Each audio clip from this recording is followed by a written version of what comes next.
Salut tout le monde, donc aujourd'hui on se retrouve pour une nouvelle update lecture. J'ai pas mal de services presse à vous montrer, j'ai également des lectures que j'ai faites, que j'ai achetées de moi-même, une BD que j'ai achetée pendant les 48 heures de la BD, donc je vous propose de commencer tout de suite. Donc premièrement je me suis acheté Les Enfants de la Résistance de Benoît Hers et de Vincent Dugommier aux éditions Le Lombard. Cette BD, je l'avais payée seulement 2 € au lieu d'une vingtaine ou trentaine d'euros, si je ne me trompe pas. C'était pendant les 48 heures de la BD, je l'ai eu à Auchan. Et ça raconte en fait l'histoire de deux petits garçons qui vont faire à leur manière leur résistance durant l'occupation pendant la Seconde Guerre mondiale. Et je trouve que c'est vraiment un très beau roman. Donc vous avez là les trois personnages principaux. Par contre, niveau nom, prénom, vous allez très vite savoir que j'ai vraiment du mal avec les prénoms, tout ça dans les histoires. Donc toujours est-il que ce petit garçon ici, donc le roux, c'est le personnage principal qui découvre de lui-même en fait que ce que les Allemands veulent faire penser, c'est pas la vérité. Et du coup, il va faire plein de petits trucs. Et premièrement, il va faire en sorte que le barrage au niveau de la rivière explose. En pensant faire bon acte, il se trompe en fait parce que justement les Allemands, au lieu de partir, ils vont rester et ils vont demander à tous les villageois de venir travailler. Il va faire de la contre-propagande. Ce que je dis, pour moi la contre-propagande, c'est quand les Allemands mettent des fiches où ils parlent d'eux, où ce sont les meilleurs, et lui le petit, il va placarder sur ses affiches de propagande ses propres affiches en leur montrant que les Allemands mentent et tout ce qu'ils disent c'est faux. Je vais vous montrer un petit peu les planches. Vous voyez, c'est très bien. Moi je trouve que c'est très explicatif pour les enfants. Je l'ai pris parce que je suis une grande fan de cette période, vous allez vite le découvrir. Et vous voyez, les dessins sont vraiment bien faits. Je vais vous les montrer comme ceci. Ça explique très bien, un enfant peut vite comprendre. Vraiment, les dessins sont très bien faits. J'ai pris plusieurs. J'ai pris aussi Le Monde de Milo, il me semble, mais ça je l'ai donné à ma filleule. Donc voilà pour ce petit ouvrage. Ensuite, j'ai pris aux éditions Flammarion, j'ai pris Une inconnue à cette adresse de Cressman Taylor. C'est dans les étonnants classiques, donc c'est les collections en général qu'on utilise pour le collège, le lycée, où vraiment tout est décrypté. Là ici on découvre Max et Martin, deux associés marchands d'art qui s'envoient des lettres, un qui en envoie depuis l'Allemagne et l'autre qui les envoie depuis la Californie. Max est un juif américain tandis que Martin lui est retourné vivre en Allemagne. Si je ne me trompe pas de base, ce sont tous les deux des Allemands et Max a déménagé en sentant qu'Hitler allait rentrer au pouvoir.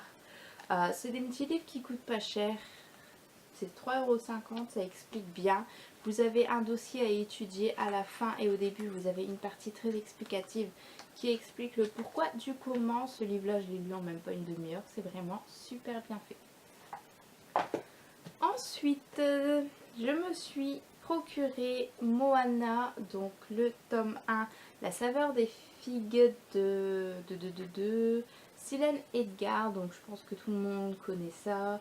Vous avez la petite Moana qui doit avoir une douzaine d'années et qui ne veut pas subir le même destin que toutes les filles de son île parce que en fait il y a eu un espèce de problème. Il y a une espèce de période glaciaire sur tout le monde excepté vers les tropiques où là il fait encore chaud et du coup toute la population s'est concentrée sur ces petites îles et ils font en sorte de repeupler la terre. Le but en fait c'est de faire plein d'enfants. Et Moana ne veut pas être comme ça, et d'autant plus qu'elle écoute souvent ce que sa grand-mère lui conte le soir, et elle rêve en fait, sa grand-mère, de retourner en Corse pour pouvoir retrouver son amoureux de toujours.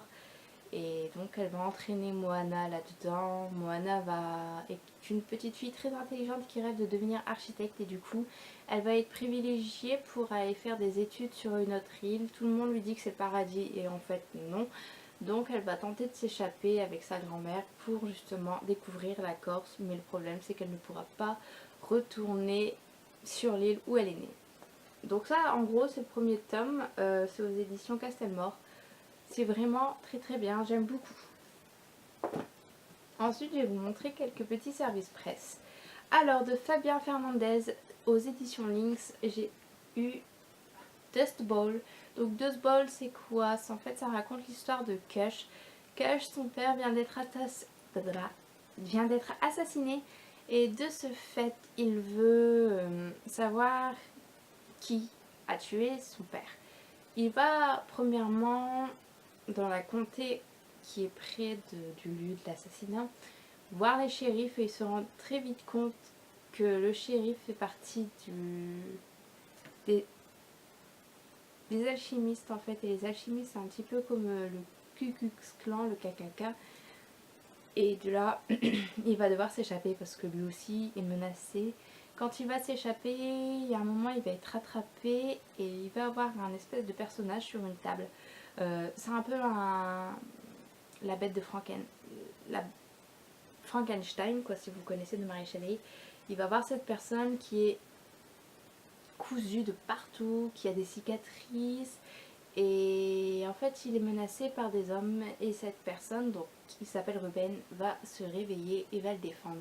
Et à partir de là, Kush va le prendre sous son aile parce qu'il doit se rendre à Denver dans le Colorado. Et du coup avec Ruben ils vont traverser les états, sauf qu'ils vont tomber sur un freak show. Donc pour ceux qui ne savent pas, freak show à l'époque c'était toutes les personnes qui sont difformes chez nous, qui ont une main, qui ont un bec de lièvre, qui sont siamoises, des personnes siamoises, tout ça. Avant ça se voyait très très peu, ou du moins pour le peu que ça se voyait, ces personnes là étaient considérées comme des monstres, d'où le freak. Et le freak show en fait c'est un cirque avec tout plein de monstres. Je sais pas si vous avez déjà regardé la série American Horror Story, mais vous avez la saison 4 ou 5 il me semble, elle est basée sur ça, sur les freak shows. Et ça m'a fait vraiment rappeler ce contexte là où vous en avez un qui est à la tête, les autres c'est ses subalternes. Et franchement c'est une très belle histoire. Dedans il y a Alexandria il me semble, c'est une faiseuse de rêve comme on dit hein. Elle lit l'avenir, elle vous dit quoi et qu'est-ce, et elle va dire à Kush et à Ruben qu'il n'y a qu'une seule journée où il pourra partir, ça sera maintenant ou jamais, ou sinon il sera prisonnier pour toujours. Et il va partir et là il va découvrir avec Kush, avec Ruben, un secret d'état qui doit absolument faire parvenir au président Roosevelt, car même le président est menacé. Donc voilà. Je remercie donc les éditions Lynx de me l'avoir envoyé. J'ai vraiment beaucoup aimé ce livre. Franchement, c'est vraiment une très très belle découverte. Alors, ensuite, en notre service presse d'Emilie Achin, j'ai eu Ne m'approchez pas aux éditions Bod Book and Demand. Donc c'est un peu de l'auto-édition. Ce livre, je ne l'ai pas aimé, je l'ai dit clairement. Ça portait sur une belle histoire, mais non. Donc ça raconte l'histoire de Flora qui, en revenant d'un voyage à Punta Cana, elle n'est plus la même. Donc on devine très très vite qu'elle s'est fait violer. Mais il y a aussi quelque chose derrière, mais je vais vous le dire de toute manière parce qu'au bout de quelques chapitres, on sait c'est quoi. Elle a contracté le VIH, donc le sida. Et à partir de là, elle n'est plus censée faire confiance à personne ni rien. Et au bout de quelques jours, elle retrouve quelqu'un. Et cette personne qui est un client de la boutique de son père, parce que son père, sa famille a une grande entreprise en cosmétique. Et lui, justement, il va être égérie d'un parfum, je crois. Et voilà quoi, je lui ai dit dans ma chronique sur le blog, j'ai dit que c'était prometteur. Franchement, moi j'avais vu parce que je pensais que ça allait vraiment être un genre de thriller psychologique qui va vous prendre la tête. Mais pas du tout en fait, c'est une histoire d'amour entre une fille qui est mentalement pas très stable et au final tout va bien. Sauf peut-être la fin est un peu triste je trouve. Mais voilà quoi, j'ai pas vraiment accroché. Après oui, vous pouvez toujours tester. J'ai une amie aussi qui l'avait lu et qui m'a dit qu'elle n'aimait pas trop. Donc voilà pour ça. Bon, sinon je remercie bien évidemment l'autrice qui me l'a envoyé, c'est très gentil de sa part. Mais voilà, moi j'ai pas accroché, dommage. Après il faut savoir que avant quand j'étais plus jeune, je lisais énormément de romances. Et plus ça vient, plus j'ai du mal à en lire. Je suis plus dans les thrillers, tout ça, que ça. Donc voilà, désolée. En notre service... Non, quoique non, je vais pas vous parler de service presse. J'ai de Christian Jack, les enquêtes de Setna, la tombe maudite. Donc ça c'est une histoire, c'est un petit thriller qui se passe pendant l'époque antique en Égypte. Vous avez Setna qui est le fils de Ramsès II et qui est également prince. Et lui, il ne veut pas devenir un autre prince, il veut devenir un scribe. Donc ça veut dire qu'il sait lire les hiéroglyphes, il sait les écrire, tout ça. Et tac tac, il va tomber amoureux d'une jeune fille, il me semble, qui était normalement promise à quelqu'un d'autre, si je ne me trompe pas, c'était à son frère. Et ça se passe mal parce que finalement cette fille ne veut pas être avec son frère, mais tombe très vite amoureuse de Setna.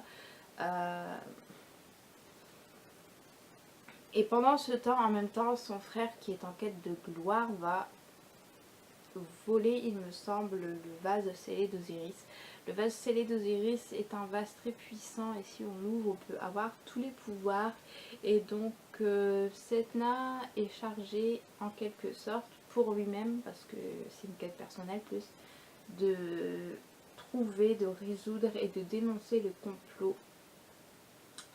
C'est un livre que j'ai beaucoup aimé, donc il est aux éditions Pocket. Je l'avais vu depuis plusieurs mois, je tournais autour, je me disais non je vais le prendre, oui je vais le prendre, non je le prends pas.